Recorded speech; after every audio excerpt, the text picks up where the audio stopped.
Members, it's time and there's a quorum. First, confirmation of minutes of the second meeting held on the 18th of October. The minutes have been forwarded to members. We haven't received any proposals for amendments. Can we confirm the minutes, please? Okay, thank you. Matters rising. The Director of Administration wrote to us yesterday to inform that the Chief Secretary for Administration will attend a special meeting of the House Committee on the 8th of November from 2:30 to 4:30 p.m. to discuss with us on the population policy consultation paper and the public engagement exercise. Any questions, please? So please note it's the 8th of November, and the regular House Committee will follow after the special meeting. Business arising from previous Council meetings. Legal Service Division report on bill referred to the House Committee in accordance with Rule 54.4. Legal Advisor, please. Thank you, Mr. Chairman. The paper number is LS5. The bill proposes to amend the Air Pollution Control Ordinance so that, unless exempted, the use, supply, import, and transshipment of asbestos and asbestos-containing material are prohibited.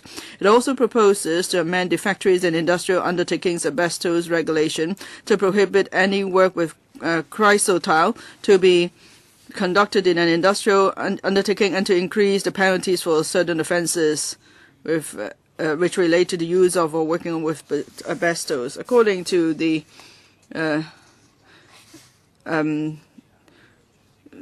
Secretariat, the panel on environmental affairs was consulted on the proposal on the 19th of January last year.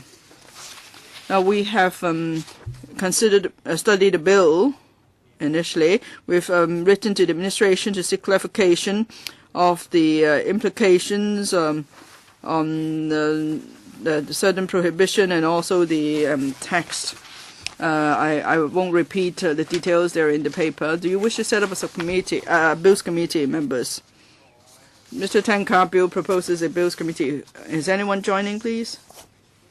Okay, then the Secretariat will circulate invitations to members. Next, Legal Service Division report on subsidiary legislation gazetted on the 18th and tabled at the Council meeting of the 23rd of October. Legal Advisor, please. Thank you, Mr. Chairman. The paper number is LS6/13 to 14. There is just one item, Electronic Transactions Exclusion Amendment Order 2013.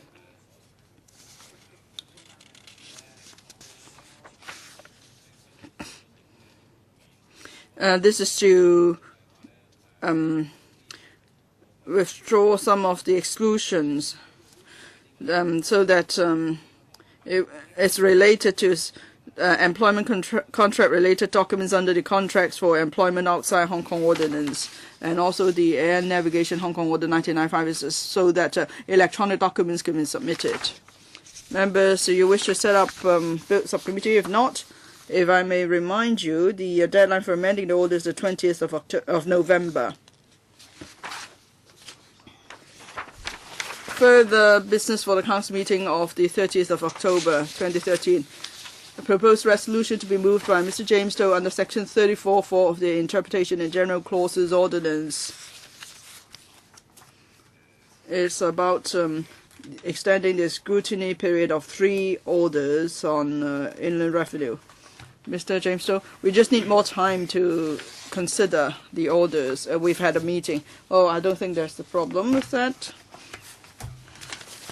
Next, the business for the Council meeting of the 6th of November 2013.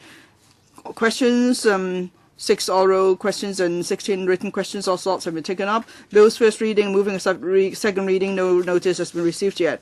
Government motion, proposed resolution to be moved by the Secretary for Constitution and Mainland Affairs under Section 8 of the District Council's Ordinance.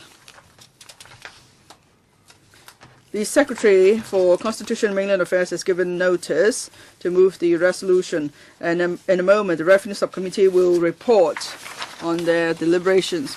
Members' motions. Motion under the Legislative Council Powers and Privileges Ordinance to be moved by Mr. Charles B. de Mock. Is the 6th of November. And a motion to be moved by Mr. James Toh on domestic free-to-air television license. And there's also a motion to be moved by Mr. Albert Chen on economic sanctions against Philippines and returning dignity to the people of Hong Kong. The deadline for giving notice of amendments is the 30th of October.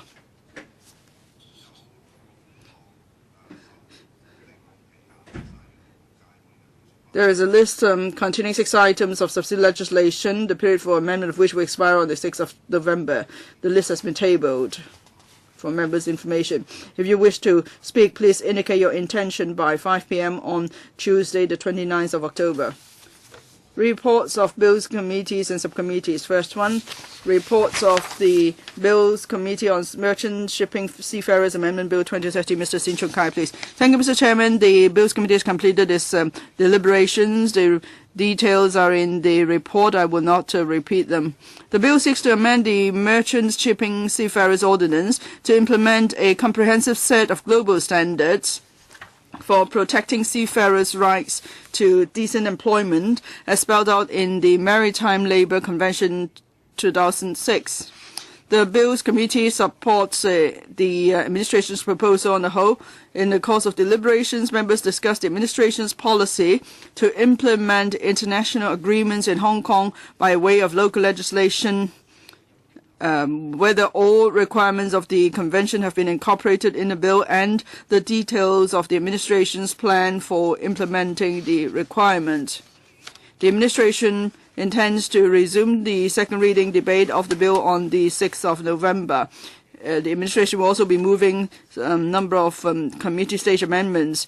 This is to respond to the views of the Bills Committee and to improve to make textual improvements to the bill. The Bills Committee has no objection and will not be moving any amendments. Thank you.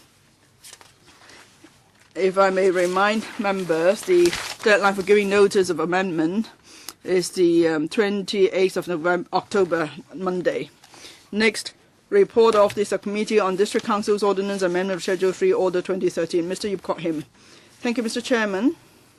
The District Council's Ordinance Amendment of Schedule 3, Order 2013 seeks to increase the number of elected members of 9 of the District Councils by 19 as from the 5th term District Councils commencing on the 1st of January 2016. The subcommittee has held 2 meetings with the administration and received views from deputations. The members have no objection to the increase in the number of elected seats, but some members were of the view that given the rapid growth in population of Tung Chung and the local circumstances, the administration should consider adding 1 more elected seat in the Islands District Council. The administration considers that the current proposal is put forward on the basis of objective data and reasonable considerations. It did not take on board members' suggestion. The subcommittee is not against the administration moving a motion at the council meeting on the 6th of November 2013. The detailed deliberations of the subcommittee are in their report. Members, please refer to the report. Thank you. Next, a report of the Subcommittee on Pilotage Amendment Regulation 2013 and Pilotage Amendment Ordinance 2013 Commencement Notice. Mr. Frankie Yik. Thank you, Mr. Chairman. The Pilotage Ordinance provides for compulsory pilotage for all ships visiting Hong Kong that are of 3,000 gross tonnage or over. Applications for exemption from compulsory pilotage may be made to the Director of Marine, however. By Section 5 of the Pilotage Amendment Bill 2013, the administration has added a new provision to the Pilotage Ordinance to provide that a prescribed fee must be paid where an officer of the Marine Department has visited a ship in assessing an application for exemption from compulsory pilotage. The administration has appointed the 1st of December 2013 as the day on which Section 5 of the Amendment Ordinance comes into operation via the Pilotage Amendment Ordinance 2013 Commencement Notice. The administration now proposes to specify under the pilotage regulation the fee payable for a visit arising from an application for exemption from compulsory pilotage. The subcommittee has held 1 meeting.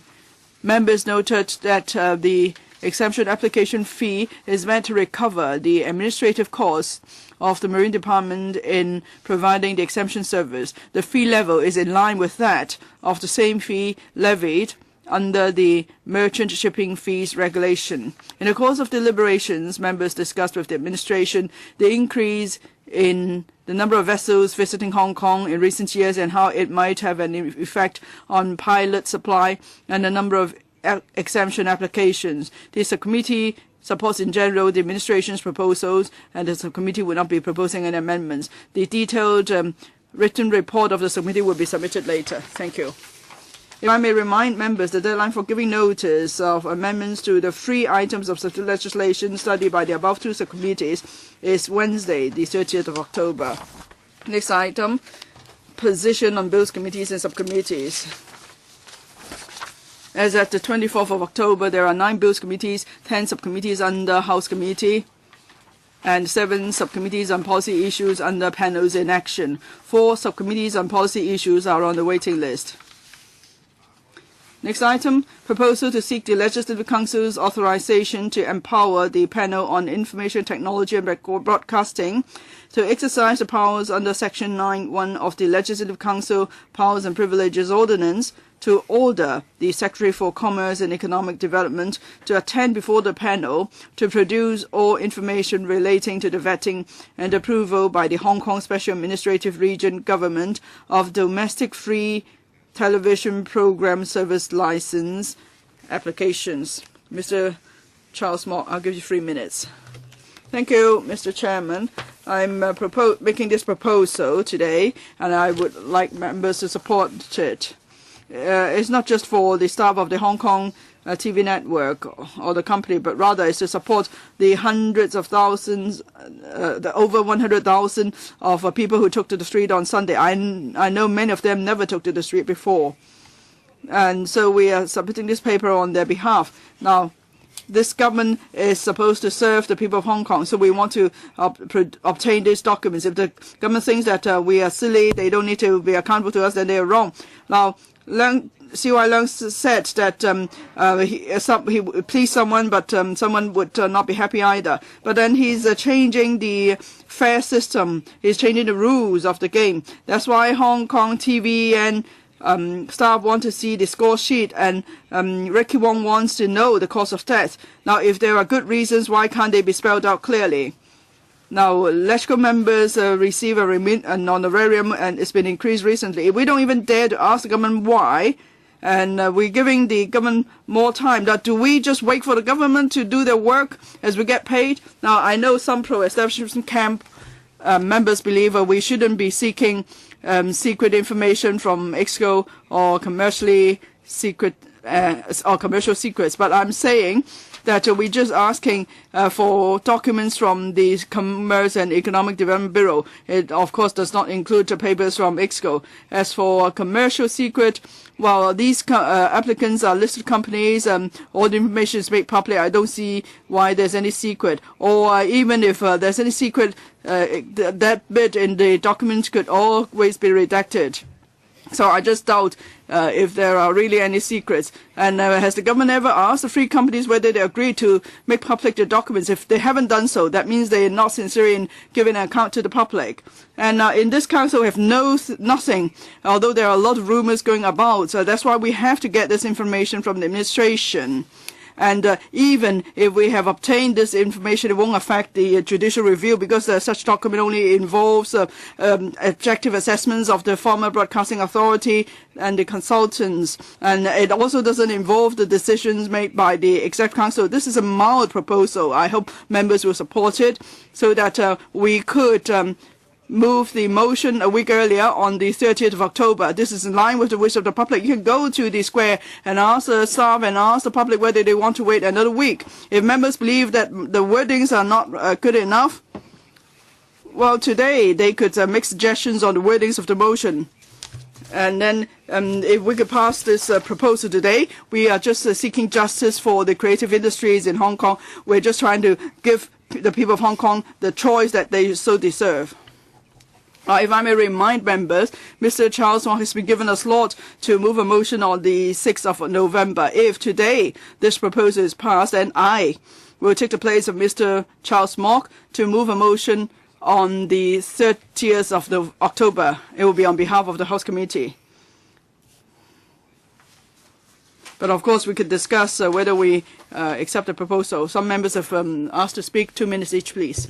Michael Tian. Thank you, Chairman. Now, for the disclosure of information, now the Broadcasting Authority did recommend to issue 3 licenses. The administration decided to do it gradually and orderly and took into account of the capacity of the market. Was there any change of rules? How should we deal with that? If we invoke PNP, we cannot achieve getting the answer. We should. I think the courts can do it. Mr. Ricky Wong is trying to seek JR. I think that's the most effective way. But in the community, I come into contact with a lot of people. In recent weeks, TV license have become a single issue, and they are really agitated. They say the administration is very confusing in issuing information. Some said that HKTV ranked second, and some people in authority said that that was outdated. We really need to consider whether the CE in Council has ignored the experts or consultants, and they asked me to speak on their behalf. I think that's reasonable.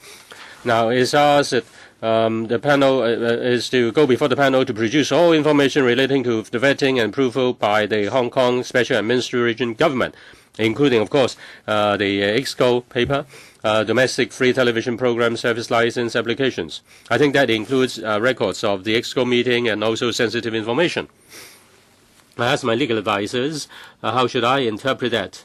If I'm going to amend this, how should I do that in order to achieve that purpose? But I have yet to get any report on that. Therefore, I will abstain. Mr. Sin Chung Kai. C.Y. Leung has given a lot of explanations. As said by Mr. Wong, he was just pouring oil on fire. He said he can't please everybody, but people have doubts about it. I think there are hundreds of thousands of people who have taken to the streets, and people feel aggrieved. We have to go back to the point of the role of this council. Now, at our panel meetings and also in this council's debates, we have exercised our duties in monitoring the government, but at the end of the day, people are disappointed. We need a post-mortem analysis, at least. We want to find out whether the administration has made any mistake in implementing its policy. That's the fundamental issue as far as getting the documents is concerned. In the past, sensitive information, sensitive papers were given to us, and only the sensitive parts were blackened out. That's a common practice. Now, here they ask for non-EXCO papers, and we believe that there is enough room to enable us to have a better understanding of the matter. I hope members will not resort to technical excuses. I think we can discuss the matter, and we can pass the motion and get the papers. This will enable us and members of the public to have a better understanding of the matter. In the square this evening, there may be 30 or 40,000 people gathering, and we hope to give them good news. Ms. Claudia Mo. Thank you, Mr. Chairman. People just don't understand why the one who come last in the exam is promoted, and the one who ranks the middle is kicked out of school. If the administration said that's not the case, then the administration should be honest. The administration is just operating a black box in the Ta Kung Pao. The comment, the editorial, said that a kind of a temporary broadcasting license could be issued so that those who would like to join the market could have a chance to prove themselves. And also in Ta Kung Pao, there was also another article said that Greg So was clumsy in communication. Now, according to Ta Kung Pao, that there was a change in rule of the game. Competitiveness of the TV companies should be the result, should be something proven by competition in the market rather than a decision made by a dozen or so people in the EXCO. It's a pity that the EXCO members were outsiders. They were not in they are not in the market, and some of the EXCO members have private ties with Mr. Wu, Peter Wu, and also Mr. Li Ka-shing. Now, how can that be exposed to sunlight, so to speak? Now, we look at the editorial and also the comment article. If it is not caused by, say, the issue of license is not influenced by Beijing, then CY Leung is really has made a very big mistake. Mr. Lu Wei-Kwong, I and my other colleagues are supportive of issuing more licenses so as to encourage competition and enable young people to have better opportunities. If the administration just stresses the consideration of licenses according to various criteria, and if issuing 3 licenses will cause adverse impact, what are the adverse impacts? The administration has to come clean on that. The recent development has shown that the administration's decision is against people's expectations.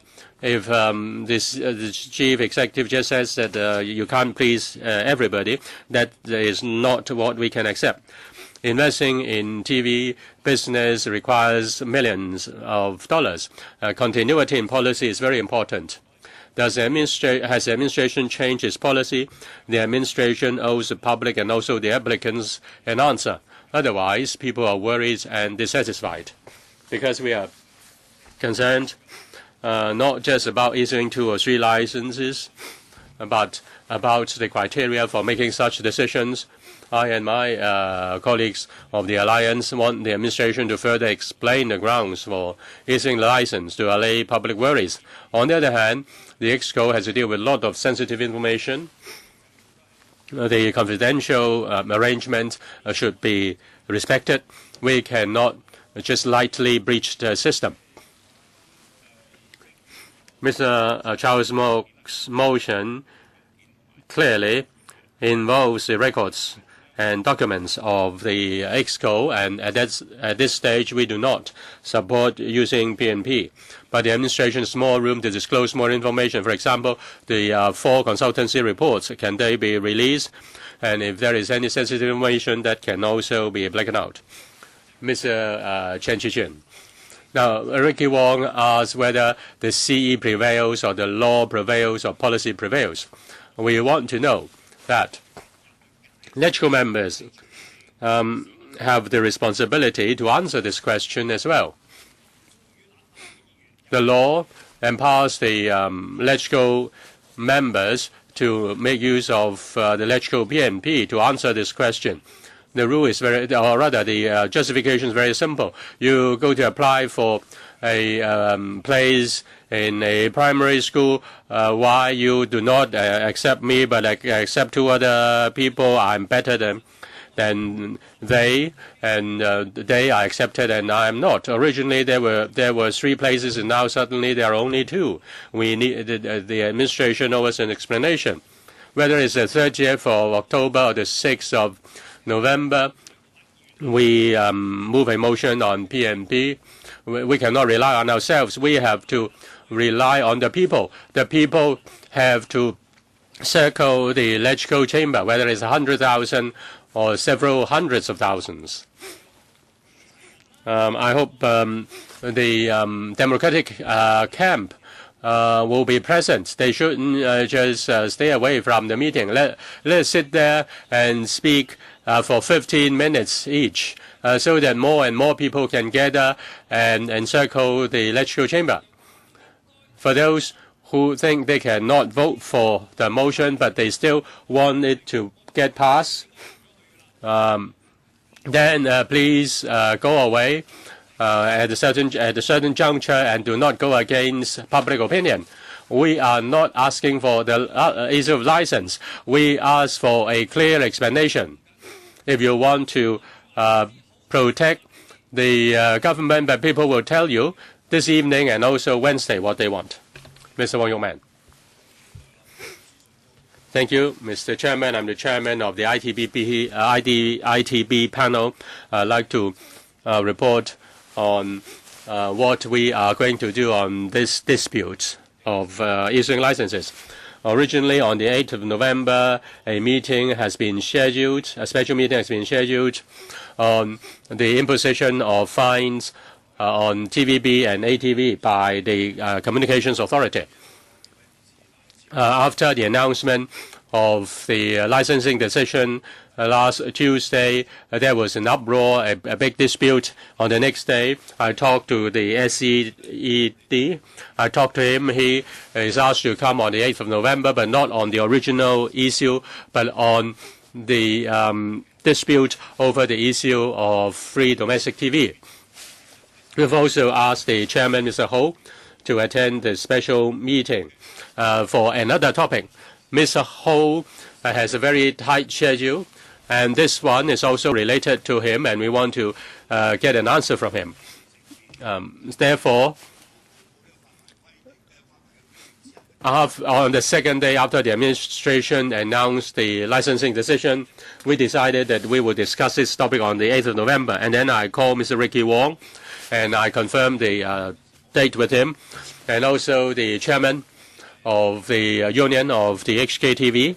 I gave him a notice, and he agreed to come. So we have a full team, and I hope members will come and give their view at that special meeting. I hope that we'll be able to get to the truth, and we hope that the administration will produce the papers. But I think it will be difficult to get anything from the administration. But I generally support Mr. Mok's motion. If members agree, then we will go ahead and implement members' decision. As the chairman of the panel, this is my report. And then I'd like to say that what's the point of confidentiality? What kind of secret can you keep? Each EXCO member is speaking something. So some say one thing, the other say something, some other things. They are just trying to protect themselves rather than protecting the secrets. Michael Tin, they are not keeping secrets. Mr. James Tian, with regard to the issue, we are neutral and we are calm. The position of the well, because of shortage of time, I will not speak at length. All along, we believe in issuing 3 licenses. I tried to be the mediator, but I failed. I tried to get a joint signature campaign urging the administration to issue 3 licenses. We help the administration to climb down, and we don't need to invoke PNP. And in the process of PNP, what should be investigated, what shouldn't, is something that will cause a lot of time. The emphasis is that the administration should issue 3 licenses. Now, whether the joint signature campaign is effective or whether having 100,000 people gathering will be effective is a matter of perspective. Now, the Liberal Party has this view towards the Mr. Mok's motion. We cannot support your motion, Mr. Mok. All along, the Liberal Party has all along been complying with the rules. On the 6th of November, you have a time slot. At that time, we can have a long debate as to whether we can invoke PNP. We don't support you jumping the queue. As for the wording, it says the Hong Kong all information relating to the vetting and approval by the Hong Kong SARG. So that, of course, includes the EXCO document. Whether next week we can discuss it, whether we can have a suitable amendment.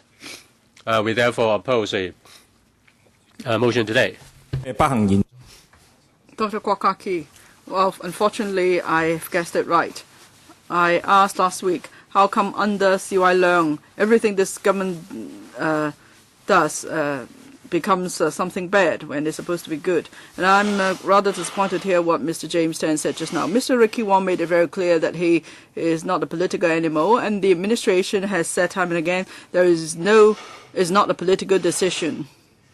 And the way we look at it is more than just a political issue, because, of course, I don't believe that there is no political consideration in it.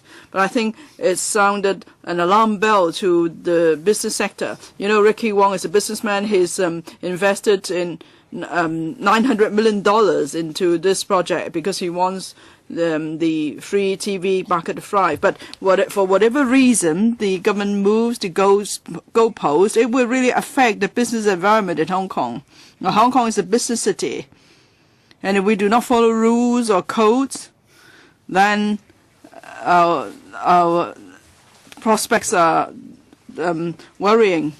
So it's not just about the Democrats pitching against the pro-establishment camp. It's about the government versus the people. So I think the pro-establishment camp members ought to speak up, especially those with EXCO membership. Just now, the New People Party spoke, but then Mrs. Regina Ip said nothing. But the other two major parties, the FTU and the DAB, they have to say something, because everyone can see clearly. In this case, you know, people have put aside the political disputes. Watching TV is a very basic right of the people. And if the government tries to twist the truth, even on a matter like that, we have no future. You know, even if you're in the pro-establishment camp, if you condone the government in doing that, you can't really shake the blame off you. Mr. Emily Lau, I think CY Leung has really enraged the people. Whenever I talk to people, everyone is really angry. Recently, a doctor said to me, well, what's wrong with him? He's because there's a news report to say that he was chastised in Beijing, but he said that was not the case. I mean, he is in so much shame. And, you know, from different political parties, I can hear everybody's complaining. We believe that the Chief Executive Council has really handled this matter poorly. So if we could send out a clear message to the administration, then they could sort out the matter quickly.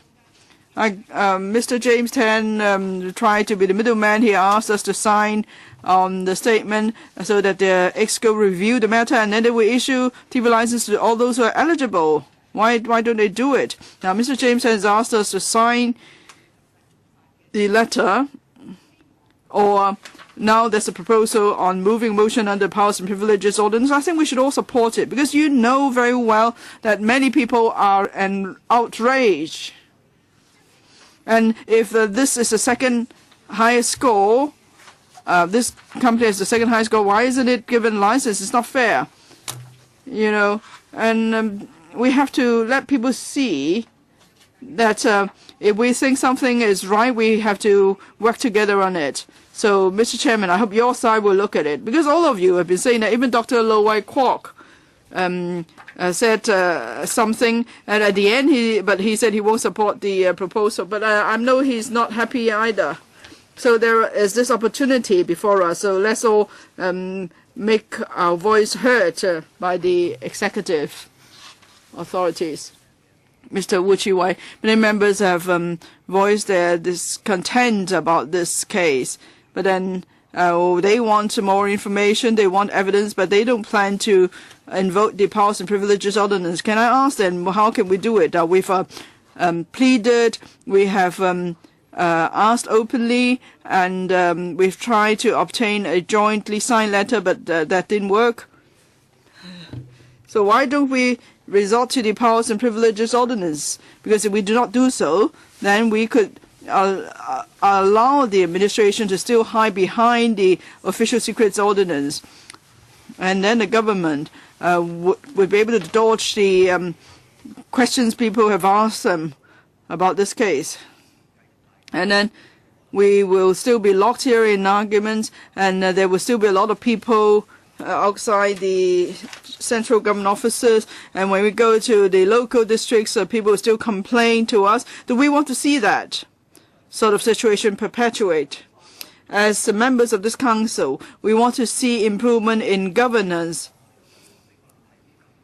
Now, but there is already our consensus that we want the administration to provide more information, but the administration refuses to do so. So what's left for us to do is invoke the Powers and Privileges Ordinance. But then you say, oh no, there's no need to do so. So what sort of attitude is that? If that's your position, it only shows that LegCo has already failed, has lost our determination to monitor the government in its work. Because perhaps we are too used to just take advantage of situation, but whenever we actually confront the administration and ask for information, then we back down. So I hope you will think through it carefully. We're just asking the House Committee to pass this proposal and send out this message that we're just asking the administration to produce all the relevant information as soon as possible. That's all. Mr. Albert Chen. Well, our chief executive may have one favor with the brother or the sister-in-law, but not with the public, because he said if he follows the brother's wish, he will lose favor with the sister-in-law.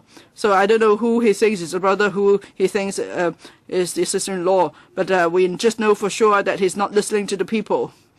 You know, in Falkland Islands, it's the same situation. They have just 2 TV licenses.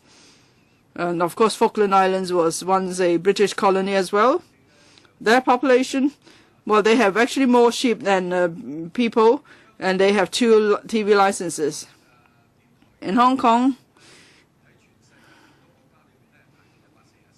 we are ranked 144th in terms of the number of radio stations we have around the world. We are similar to some African countries. And compared to all advanced countries, the number of TV and radio licenses in Hong Kong is way behind. We're not any different than the totalitarian regime. Apart from North Korea and the People's Republic of China, I think we must be among the those with the fewest number of TV and radio licenses. It should be a shame on us. And when cable TV licenses were issued, there was already talk of slowly opening up the TV markets, and then we would allow more narrowcasting and so on. But still, nothing has materialized so far. And then there's talk about digitalization so that we could truly open up the market, but and then we will see a free atmosphere, but no, it's not the case. So we have to take a step forward today and invoke the Powers and Privileges Ordinance to seek justice. Otherwise, this will remain a closed sky, and this place will remain under the control of the powerful. Mrs. Regina, well, I'm LegCo member, I'm also an EXCO member. I'm not going to shy away from my responsibilities. Before I vote, can I first ask the legal advisor this? Now, Mr. Charles Mock's motion involves an EXCO decision to which I was a party. So am I allowed to vote, or is there any conflict of roles? On conflict of roles, there is no specific provision in the rules of procedure. This, on a matter like this, is really up to members to decide for themselves. I've asked you privately. I just want you to say it openly. Otherwise, maybe people will seek judicial review against my vote. But in any case, I'm going to vote against this proposal. Now, Mr. Mock asked for production of all relevant papers, books, records, and documents involved in the processes of vetting and approval of domestic free television program service license applications by the Hong Kong SAR government, blah, blah, blah.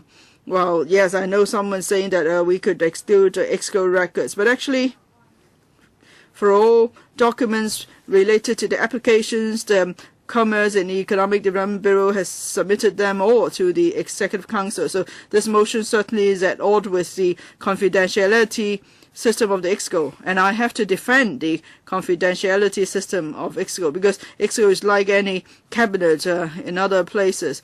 The position or the speech of members on the cabinet cannot be kept confidential, and a person could be named any time, then it would not be possible in our case, for EXCO members to assist the chief executive in his work. So that's why I'm against this proposal.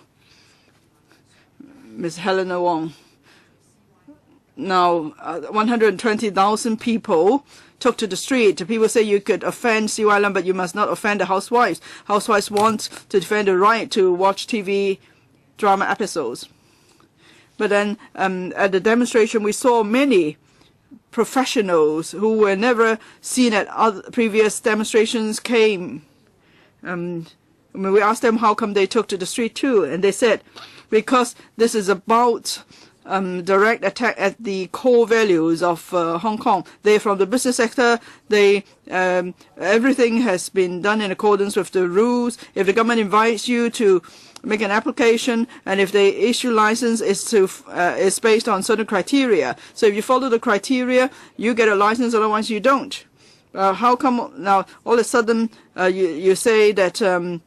Now you're saying that there's a confidentiality system in EXCO, but then some EXCO members have been giving out information, but then no one could say authoritatively for what reasons EXCO denied Hong Kong TVN a license. When did you ever say that you're going to pick two from the three? Well, like when we teach, we will have to tell students when you might fail, when you might pass the test.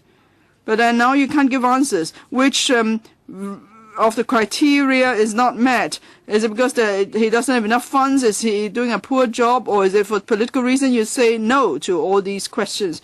Is it just because the Central People's Government wouldn't allow the license? Or is it possible that some EXCO members have vested interest? Because 4 EXCO members have links to those companies. Is it because they're a vested interest? That's why you're defending those interests? Before we seek, we could get the answers, we need to defend our right to know. That's why we support Mr. Charles Mock's proposal. Mr. Lee Chuk Yan. Mr. Ricky Wong said he dies without knowing the cause of death. And Charles Mock, I think you die this time knowing the cause. You know exactly. You're doomed to fail in this proposal. Oh, sorry, happy birthday. But I'm just saying that your motion is going to be killed right here and now. Now, Dr. Lo Wai Kwok said a lot about the reasons, but then at the end he said he couldn't just violate the confidentiality rule of EXCO. And then Michael Tan said he heard so much from the residents and so on, but at the end he said no, we can't support this proposal. Virginia, of course, she's an EXCO member. You know, it seems that you can't touch the confidentiality rule of EXCO. It seems to be the case. But what about the right to know of the public? Because a lot of issues involving Hong Kong are discussed by EXCO. In that case, we can't demand any information from the administration. So you are not just pleasing some and not pleasing others, but rather you're just pleasing one single party. And that is you're just pleasing one party, but then you are not pleasing all of the people of Hong Kong. And you won't even dare to ask for information. Now you say you can't flout the confidentiality rule of EXCO, but it's been flouted before. During the SARS period, we have invoked the powers and privileges ordinance to seek the minutes of EXCO meetings. How come we couldn't do so now? We did so then. You could check, there was a president. don't have to wait because no lives have been lost, or do we have to wait till lives have been lost before we could seek the information? I think this whole case is so clear-cut, and we owe the people of Hong Kong an account, and you owe the people of Hong Kong an explanation too if you vote against this proposal. Now that is the confidential rule in the EXCO. If we use BNP to get the documents, and that will breach the rule. But the point is, there is public opinion. If some EXCO members are worried that their positions should not be made known to the public, then they should better quit. This is a very important issue. If they hold a certain position and they dare not tell other people what position they hold, then they better not be an EXCO member. They should be held responsible for their own decision. And what are they afraid of? Now, if you do it, why you're afraid that you can't? Why you're afraid that you disclose the position?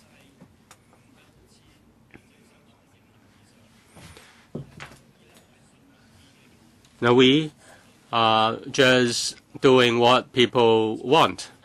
120,000 people took to the streets. And also tens of thousands of people are gathering every night. They want an answer. How was the decision made? People want to know the real cause of death. Now, if you convict a certain person, you have to tell the person the grounds for conviction. You cannot conceal everything and then just announce the decision.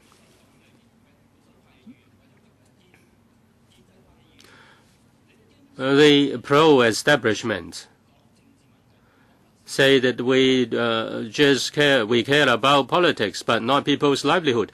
This is exactly a livelihood issue, and why you dodge it, Mr. Ronnie Tong. Now the pro-establishment say that they respect public opinion, but when they cast their votes, they respect the opinion of officials. Today, Mrs. Yip, in order to protect herself, she said she's against the proposal. But those who have spoken, they say that they don't agree with the administration's decision, and yet they vote against this. They say they will vote against this motion. That's really self-contradictory. Mr. Michael Tian said it's better for the court to investigate into that, and the ELD, and also the Liberal Party said that it is not good to get the papers from the EXCO. But in fact, Mr. Chairman, our powers are similar to those of the powers. If the court is able to get those papers, then we have the power to get the same papers. And if they can't, then we can't. Then if they can disclose the papers to the court, why can't they disclose the papers to us? I really don't understand.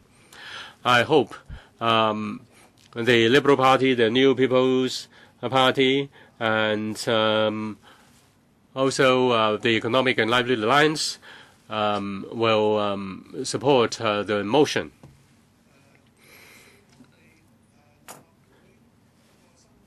Now, even within our complaint mechanism, or rather within the mechanism, you're allowed to vote, but why you cast a vote against public opinion? You are elected, Mrs. Yip and also Ms. Lee, you are elected. Why you cast a vote against public opinion?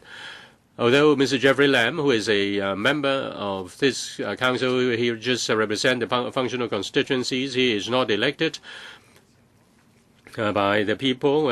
He may have a different vote. He may cast a different vote. But why those who are elected by GCs cast a vote against the people? I hope you will cast a vote in favor of this motion so that we can look into the matter. Mrs. Yip. It seems that the voters of Mr. Jeffrey Lam are not people. Well, even company directors are human beings. Well, let's don't argue whether there are human beings. Now, let us speak to the motion. We propose to use the PNP to get the Secretary for Commerce and Economic Development to produce documents. We have this issue before us because we want to know whether the administration, we want to know the justification for issuing licenses and withholding licenses. We want to know the justifications. We want to know the grounds for such decision. Now, I've heard that the motion proposes to investigate into the decision of the EXCO. Well, the wording of the motion doesn't say that. Some members mention the confidential rule in the EXCO. I heard different explanations concerning that confidential rule. In fact, the confidential setup is to make sure that the view expressed by each EXCO member is protected, so that EXCO members can air their views freely. And if the court can have access to EXCO papers, then there is no strict rule of confidentiality. Now, if someone discloses a paper and claims that this is EXCO paper, and then there is no confirmation, so everything is confusing. We really want to know the reasons for making the decision, and we know the reasons. It will be win-win situation. And if we just belabor the point on confidentiality, that will only make the public angry about it. I don't know whether I can wait until the vote is cast, because I will have to go very soon. I hope that members who cast a vote, you have to consider whether you are upholding the core value of Hong Kong or not. Dr. Fernando Cheung. Thank you, Chairman. One of the duties of this Council is to monitor the government. We're talking about checks and balances.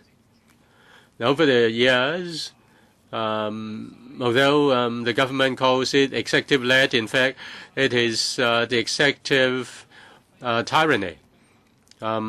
That the government has made a mistake, or the executive has made a mistake. We should exercise our power. Now, this is a really small room for us to maneuver. We can only make use of the electrical PNP to form a select committee and look into serious social issues. Now, this matter deals with very important public interests. This is about public airwaves.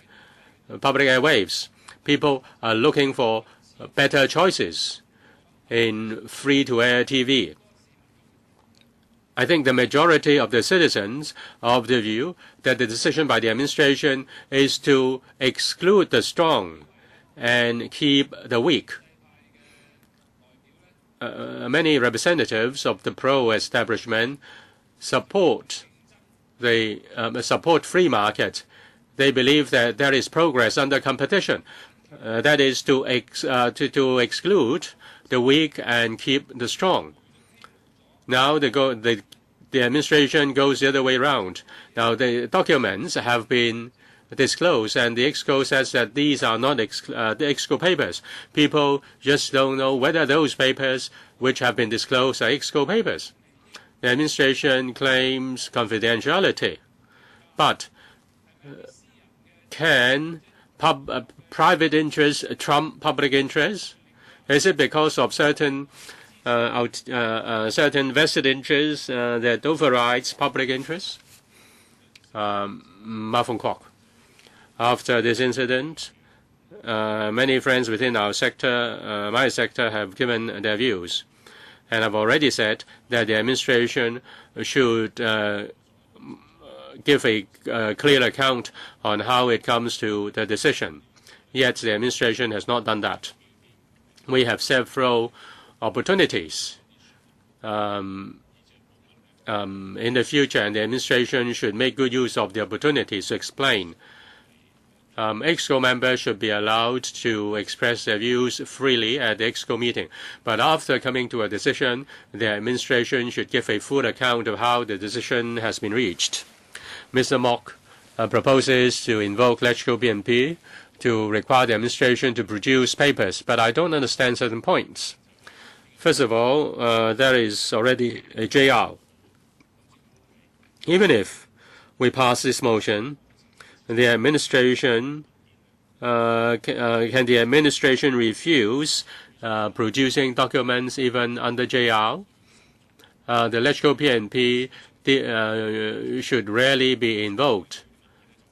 Even if the administration has produced those documents, we can't come to any conclusion simply on those papers. There must be questions and answers, examination and cross-examination in order to get to the facts.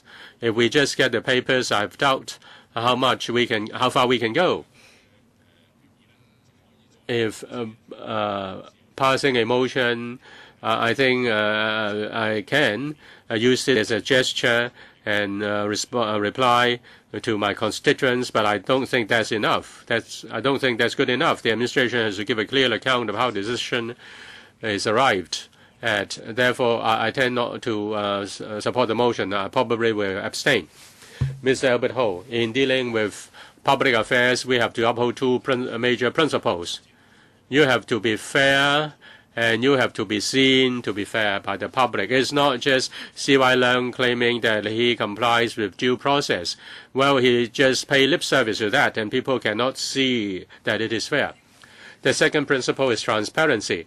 If it affects people's interests, then you should give people a clear explanation so that the party concerned can have a chance to explain. Now, should everything be kept secret within the EXCO? Well, the EXCO deals with many important public issues, and if anything that is discussed at EXCO cannot be disclosed, then nothing can be disclosed. We do not ask for the view of an individual EXCO member. We ask for an explanation for the LegCo decision, and the explanation should be provided in detail. Now, some people mention a package. Or does the package mean C.Y. Leung, the man, or what else? What exactly is the package? And you don't say anything on one hand, and yet you say a lot on the other hand. You say gradual, orderly. You said the competition, and you say that the market is not big enough. That's really ridiculous. You've said so many things. You are not keeping any. You are just being selective in releasing the information. You have not kept things confidential. You really need. You owe people an explanation. The first we need to have is the documents. If they don't give the documents, there is no way to get to the truth. KK phone. Now that's a very important issue as far as the use of airwaves are concerned. In the past, it was said that if one fulfilled the criteria, then the license would be given. And suddenly, without any announcement, someone was kicked out. As for the package of criteria, you need to be specific. You can't be so ambiguous.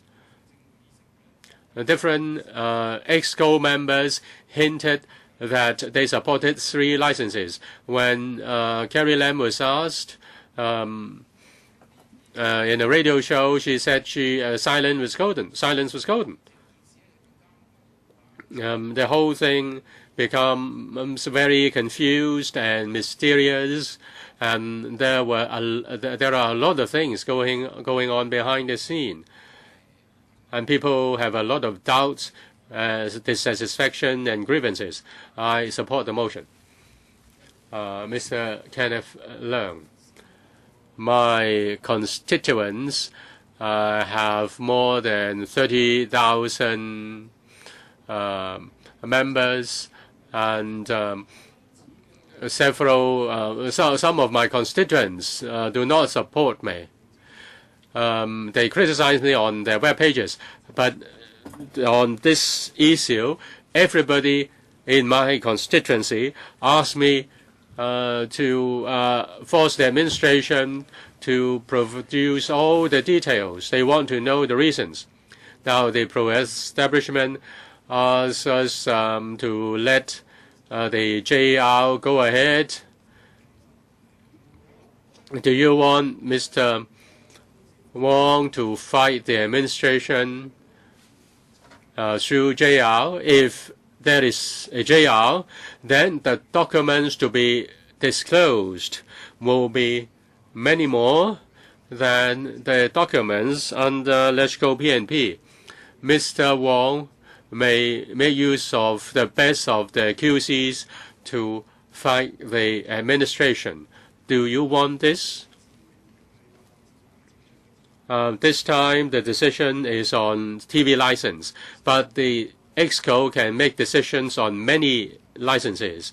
I hope that the Liberal Party and also the other pro-establishment members of this council will consider whether the decision has undermined a core value of the free market, which is a fair approval mechanism.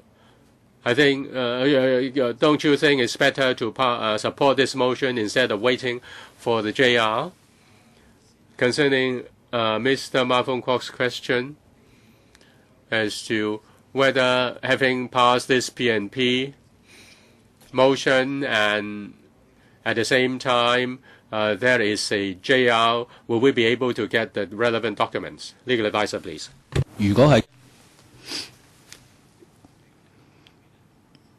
Under Section 9 of the Legislative Council Powers and Privileges Ordinance, if we issue a summons to order the production of documents, there is no precondition attached. But then in Section 14 of the same ordinance, someone may enjoy privilege or exclusion. And if the referent parties make the request, then we will have to deal with it in accordance with the relevant legislative procedures. But I don't have the specific facts, so I can't really give a concrete answer. Mr. Jeffrey Lam. Now, Dr. Low Kwok has given the position of the Business and Professionals Alliance clearly. I won't repeat our position. Every society has a system, so we have to respect the system of the government and of society. But of Hong Kong enjoys freedom of speech. It's a pluralistic society. There are many different views that can be freely expressed. Today, many views have been expressed. And on legal points, different members have also given their views. But I would like to take issue with what Mr. Ronnie Tong said. Now, he seems to have double standards against the businessman. Mrs. Regina Yip has already made this point. Our election system, it has its own history, its own evolution process. And now we are about to discuss constitutional reform, so we have to see how we're going to change the electoral system. But that all 70 members in this council have been elected to this council through properly legal procedure. You can't take that some voters are not human beings. I know, of course, some of you like to call people by names of animals, but please do not target anyone. Now, we respect your views, and of course, we could resolve this matter quickly. I just said he's not a directly elected member just means that he's from the functional constituency. That's all I said. Mr. Leung Sing? Well, we haven't started long ago, but already we've had so many debates on PNP. The TV license issue, of course, everyone has the right to watch TV, so when it comes to TV, everyone has the right to speak. And so it's become an issue of public interest, and it's become a major issue among the public. I think that's not what the administration expected. Now, we have construction projects, we follow tendering process, and here whether there's any process followed or whether there's any legal basis in issuing the TV license. I'm sure the administration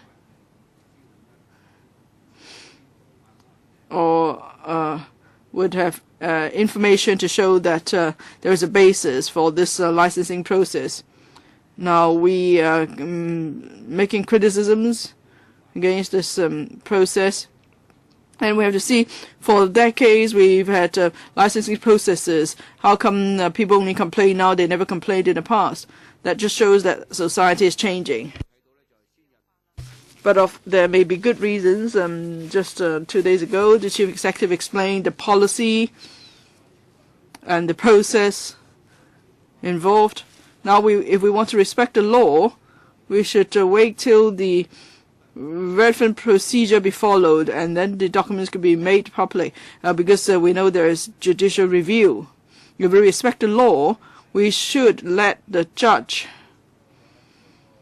rule, having read all the documents. And we shouldn't do it through on newspaper or just sending outside a tree today and speak about it. It won't be fair, legally at least. Mr. Ip Kin Yuen.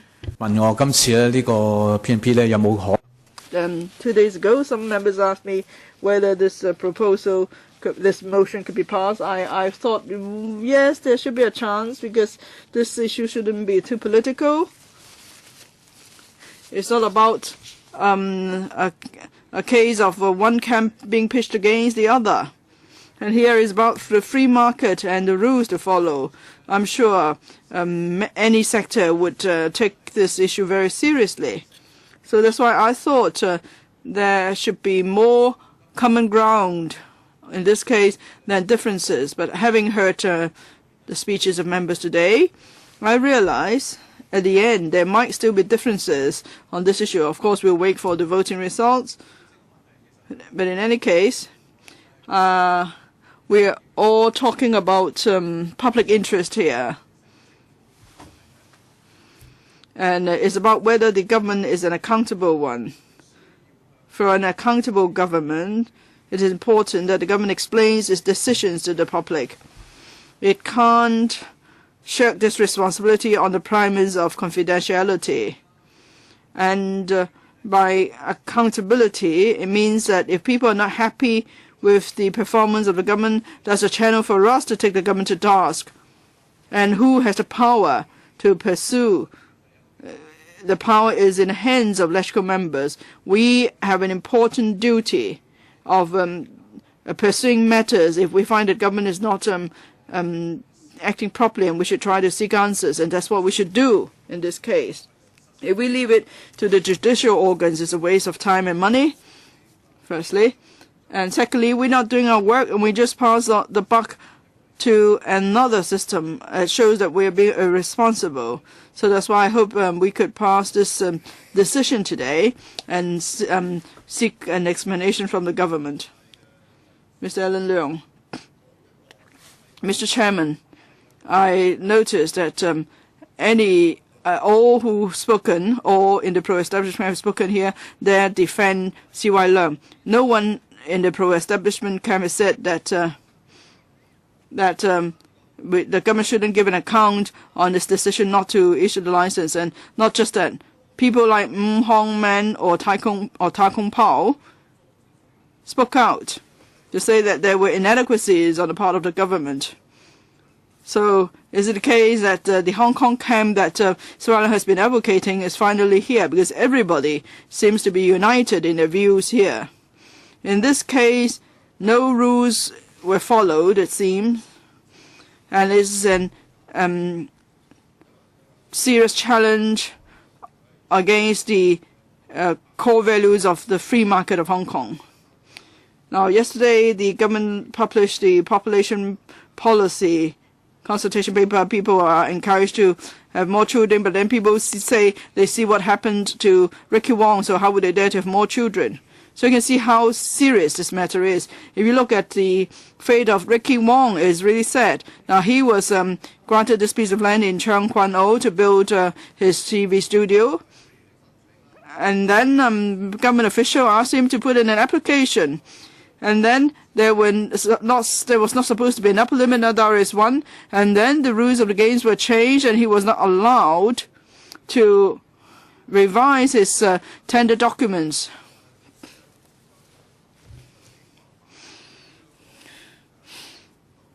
Now the pro-establishment camp colleagues gave clumsy reasons for opposing the proposal today.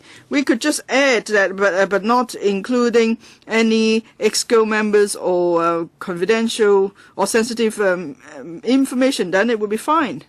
Mr. Tam-Yu-Chung, well, many members have spoken, but it seems that they are lecturing others or teaching how people should vote. I don't think that's necessary. I'm sure every member or every political party is able to analyze matters for themselves. Now, we're not in favor of invoking the powers of privileges ordinance, but it does not mean that we're not going to ask for an explanation from the administration. We believe the administration ought to give a detailed explanation. We do not support invoking the Legislative Council powers and privileges ordinance, but it doesn't mean that we are saying that the government needs not produce documents. We believe the government ought to produce documents. Now, the government has explained that they're going into a judicial process because a judicial review has been lodged, and that's a common case, and that's the proper judicial way to go about it. Now, some members say that a judicial review is a waste of time and effort, but you can't really stop people from doing so. We've had plenty of such examples in the past. Well, but I believe that even if someone has applied for judicial review, and I'm sure when the case goes to court, a lot of the documents will be made public. Now, the public want to know about the information earlier. So I hope the government's legal advisor will really consider it very carefully. That is, without affecting the judicial review case and without breaching the confidentiality rule and collective responsibility rule principle of EXCO, the government should try to explain things as far as possible.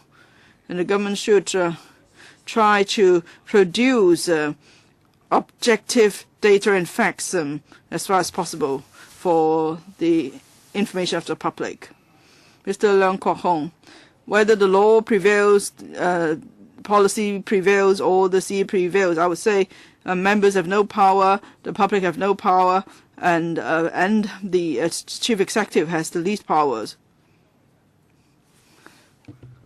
Can you speak into the microphone, please? Yes, we are the most powerless. Members have little power, the public have less power, and the sea has the least power.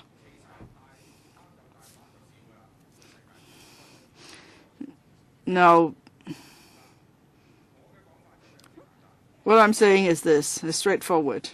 I will answer the points of members. Now, if someone speaks the truth, he'll speak truth in heaven or in hell or in court. So if a government wants to speak the truth, it can't be the case that because there is a court case, then the government can't speak the truth. That's the first point. Second point, I hope Mr. Charles Mock could accommodate them and take out the EXCO records and see how they vote. They've all fallen for the trap, actually. If there are no EXCO records, would you then vote in favor of it? Say something, especially James 10, BPA or DAB, I won't even bother. I don't think we should insult dogs or rubbish. I'm not talking about animals. I'm talking about waste, rubbish.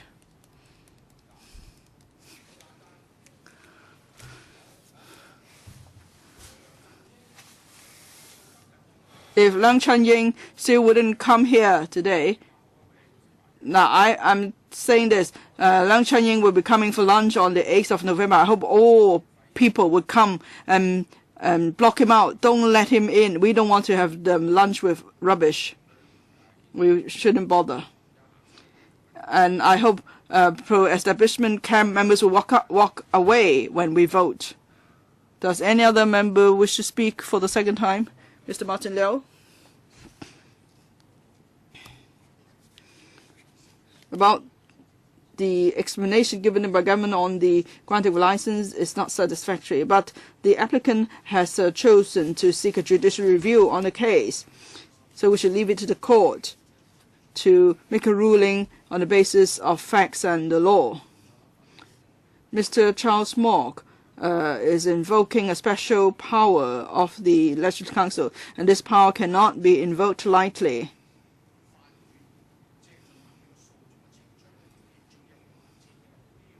Now, in the judicial process, there will be one element of disclosure of information, and the effect of this motion is to bring forward the disclosure of that information. I don't see the point for it. You know, documents mean nothing. They need to be explained before we could get the full picture. So I don't really see any purpose of this motion, because the PNP is only talking about disclosure.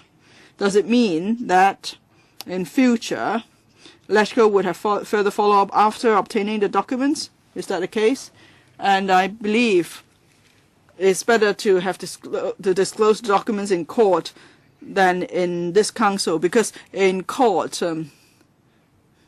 the court has more comprehensive powers in dealing with disclosure of confidential documents, and also court views do not involve politics. So that's why I vote against this motion.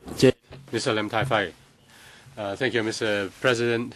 Mr. Chairman, the incident has been with us for about 10 days, and people are furious. Mr. Ricky Wong has decided to seek judicial review. Probably, he thinks that it is fair to have the court looking into the matter, and he may be able to turn the table. But I have not heard Mr. Ricky Wong asking this council or some political parties within this council to support him. There are different political parties here. There is political tug of war. Probably Mr. Wong is not a political man, therefore he doesn't want to get the help of the LegCo. He prefers to go to the court. The CE says that he if Mr. Wong goes to the court, then the government will respond. But I don't understand why the CE doesn't give a clear account to members of the public before the matter is brought before the court, just as the good advice of the president in order to maintain harmony. The CE could give a clear account of the matter. Last week, 100,000 people took to the streets. People want the truth. Do people want the matter to be resolved in this council or in the court? Or they don't know which is the best way? I really don't know whether there is any conflict between LegCo PNP and the JR. Mr. Leung put the question to the legal advisor. With the legal advisor's answer, I become even more confused. How should I vote? Vote for it, said Mr. Leung. Now, I want the legal advisor to explain to me whether there is any conflict, whether it is sub judice. I hope that he can give me a clear explanation before I can make an informed decision. Does any member want to speak for the first time? My apologies if I have not answered members' question clearly and have confused you. Let me explain further. I think members know fully well that judicial review is the power given by the law to give the court of first instance to exercise judicial supervision on any person or institution exercising power or exercising statutory power. Now, the court looks at the legality of the administrative decision. The JR is not an appeal mechanism. The court can overturn the original decision the court can issue an injunction. The court may also award compensation. As for this council, it is about the exercising of duties and powers under Article 73. It is a separate process. Whether it is appropriate is up to the council.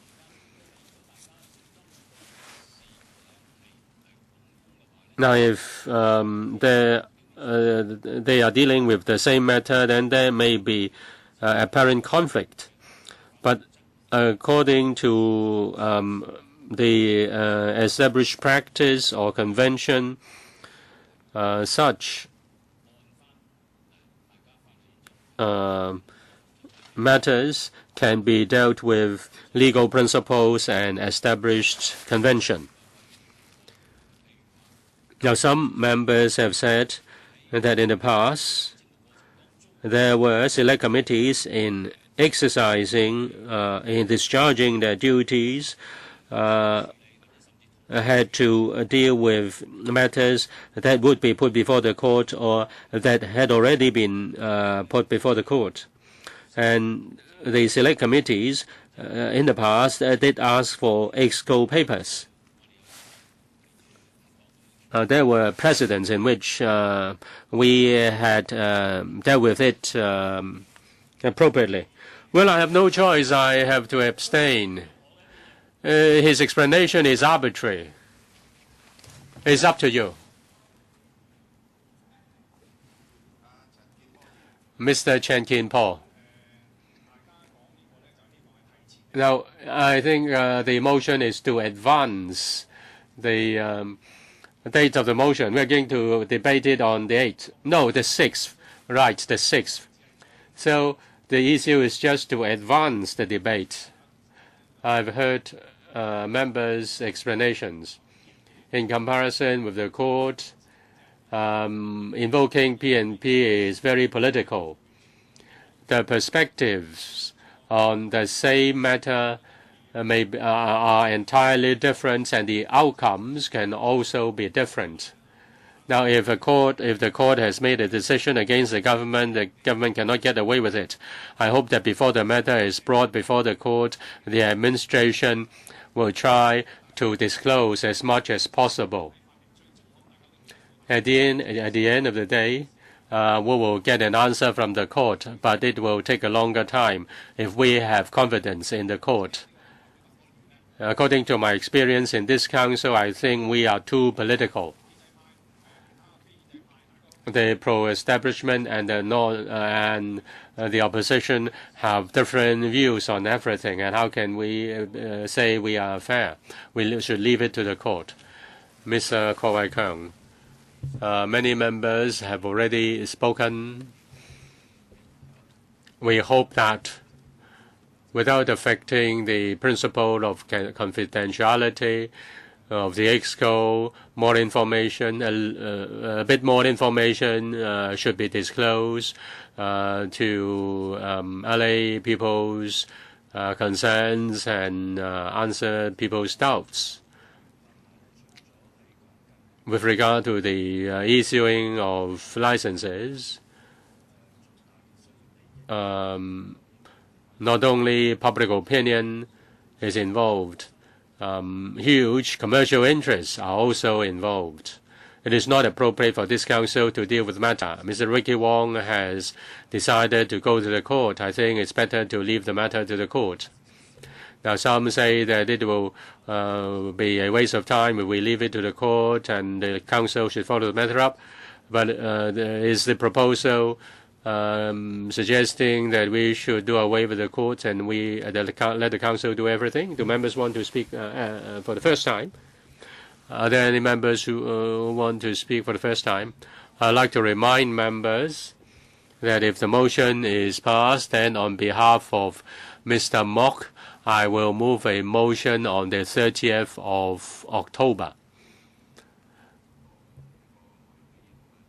I have no intention to let the House committee meeting as a forum for a debate. Now 7 have asked to speak for the second time. Do any other member want to speak for the second time? If not, I draw a line there. 1 minute each. And after the 7 members, Mr. Charles Mok will have 2 minutes to conclude, and then we will deal with this motion. Chairman, now I've heard the views of many members, including Mr. Alan Leung, and Ms. Alan Leung has helped me out since you are so concerned about these 2 points. If I may move an amendment here.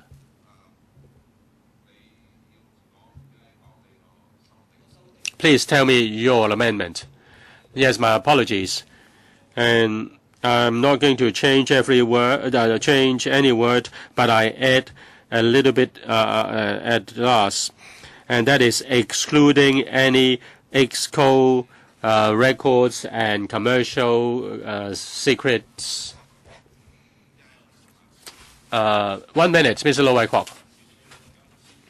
Chairman, you have clarified the point.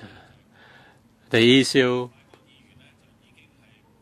is this. Mr. Mok has already got a slot on the 6th of November to move a motion invoking PNP.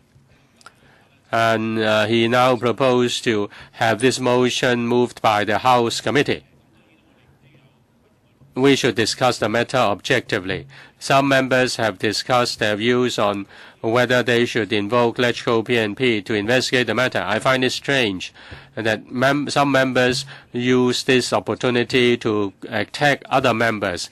If that is the case, in the future when we invoke LegCo PNP, what will be the outcome? Let us be objective.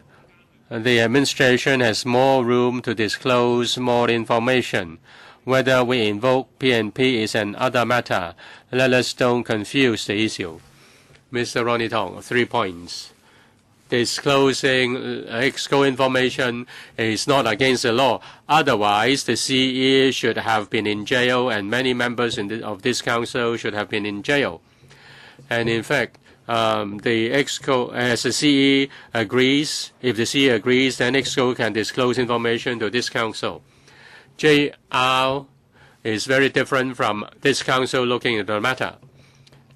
The court must decide whether the government's decision is lawful, but we investigate into policy and the procedures and why the government has changed its policy. Mr. Michael Tian is not here. Mrs. Regina Yap. Mr. Chairman, just now, Mr. Mok proposes to amend his motion excluding the documents of the EXCO. I asked whether that's possible from Mr. Greg. So that is impossible according to his answer.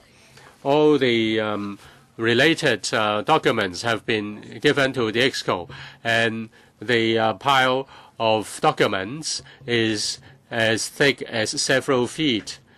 Now, there is no law enshrining confidentiality of the EXCO, but this is the convention established more than 100 years. And there are many licenses issued by the EXCO. In the future, if a license is refused, there will be another open discussion, and that will be a serious impact on the operation of government and also on the business sector. Mr. Lee Chia-yan. Mr. Lee Chia-yan.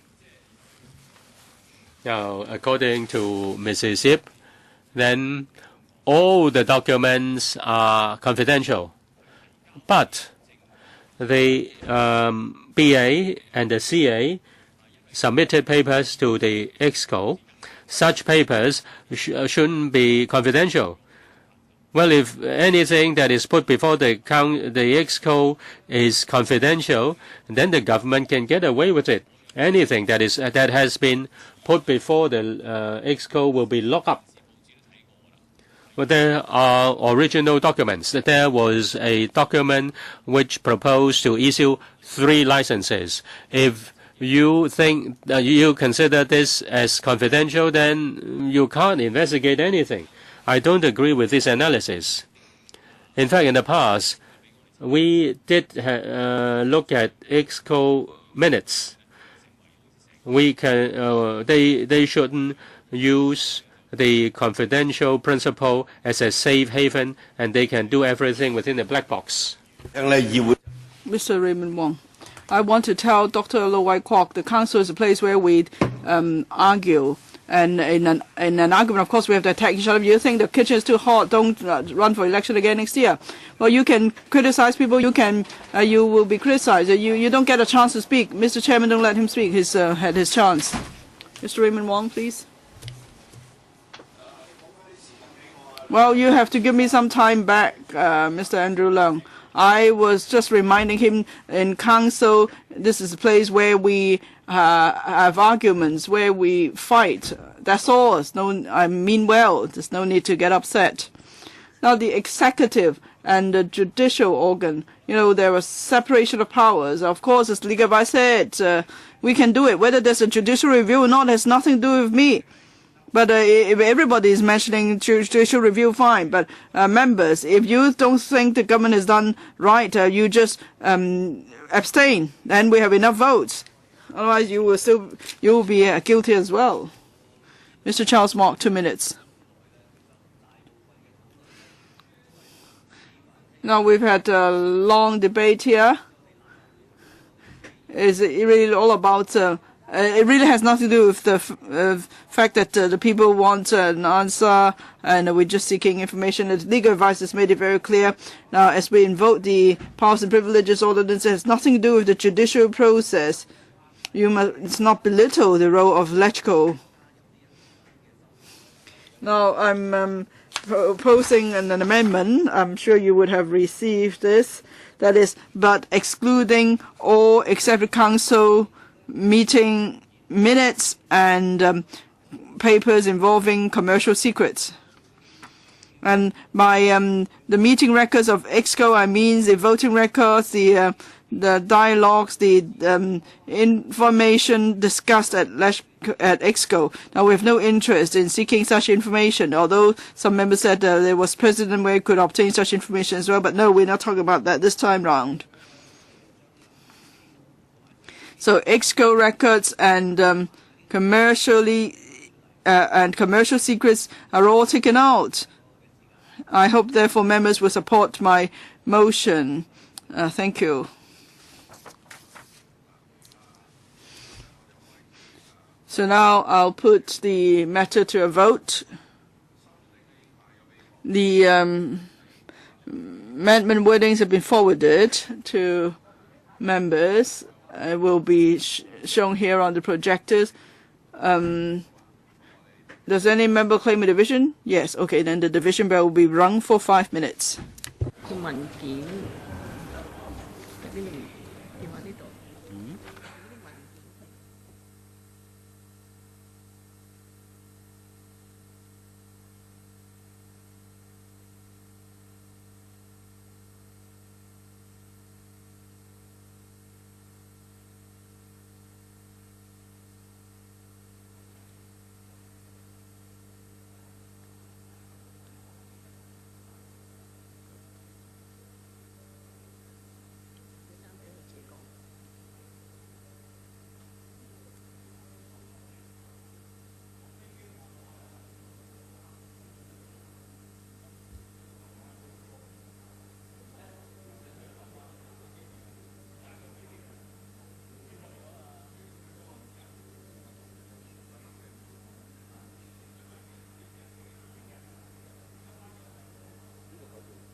Now, I don't maybe I'm not good enough with the words. Is it that towards the end of this paragraph, there's a sentence added to say, but not including EXCO meeting records and documents involving commercial secret. So what exactly are you asking for then?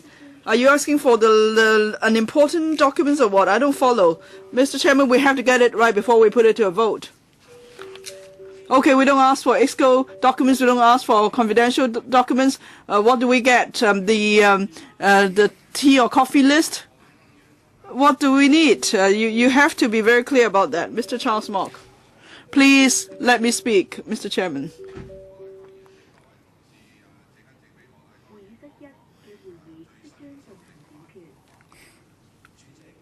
Please let Mr. Charles Mock explain his latest amendment.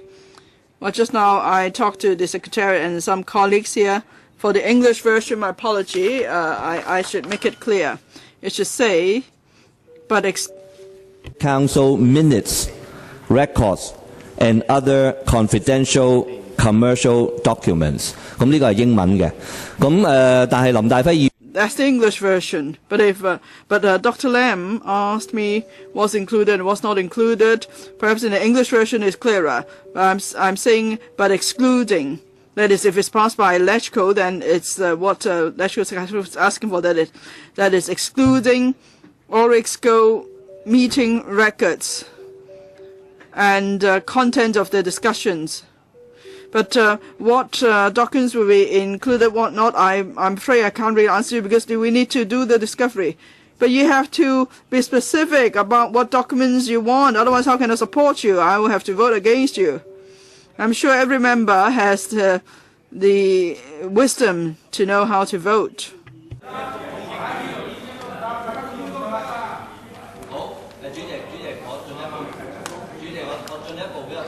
莫乃光議員。 Mr. Mock, can I clarify further? Mr. Mock? Well, just now I've received another piece of advice to delete another word in the English version. And other confidential commercial documents. 所以咧 exclude 咗嘅就係嗰啲 minutes，OK？ 咁所以 So all we excluding are just the minutes. And then, Dr. Lam, you could vote with your intelligence as the chairman suggested.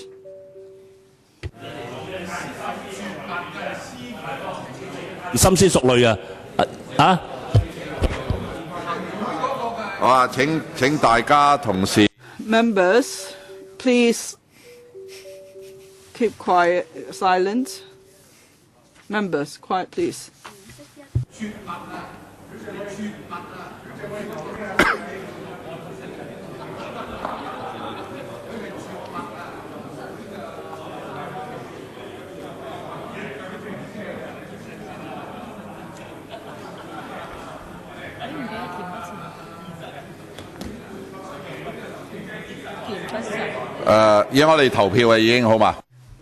We have to vote now. Members, please, quiet.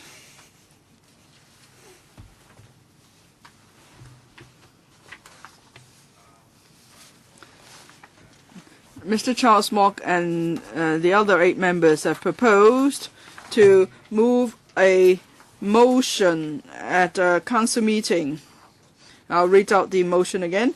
And also an amended motion has been tabled.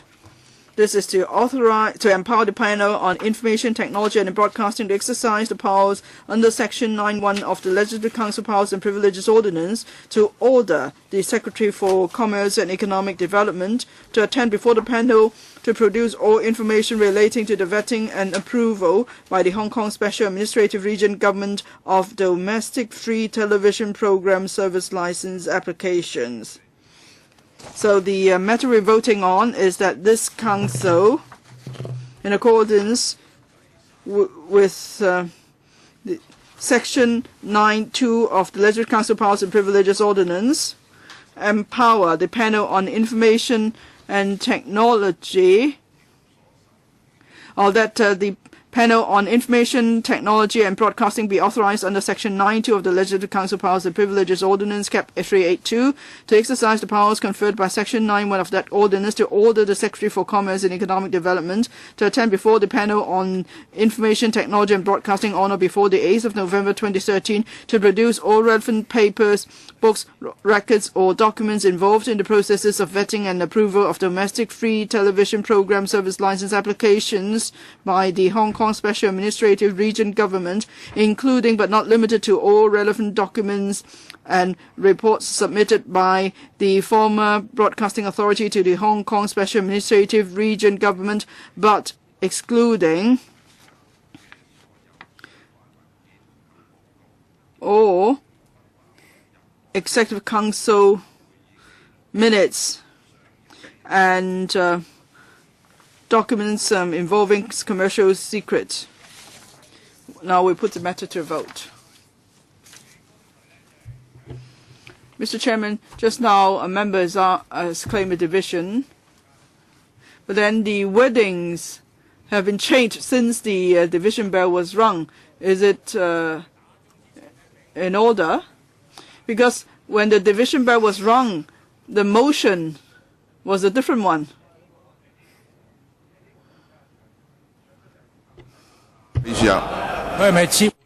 Secretary General, has he withdrawn the motion? Mr. Mok, have you withdrawn the motion? Mr. Chairman, I believe there was sufficient time, and the wordings of the motion shown here, and Chairman, you've also read out the wording, so my advice to you is that there should be sufficient time. So okay, now we put the matter to a vote. Please verify your votes, members. If there are no questions, voting is closed, and the results are displayed.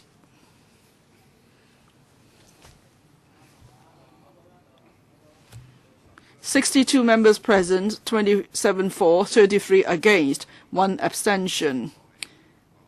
So the matter is vetoed. Any other business? Nothing under AOB. Meeting adjourned.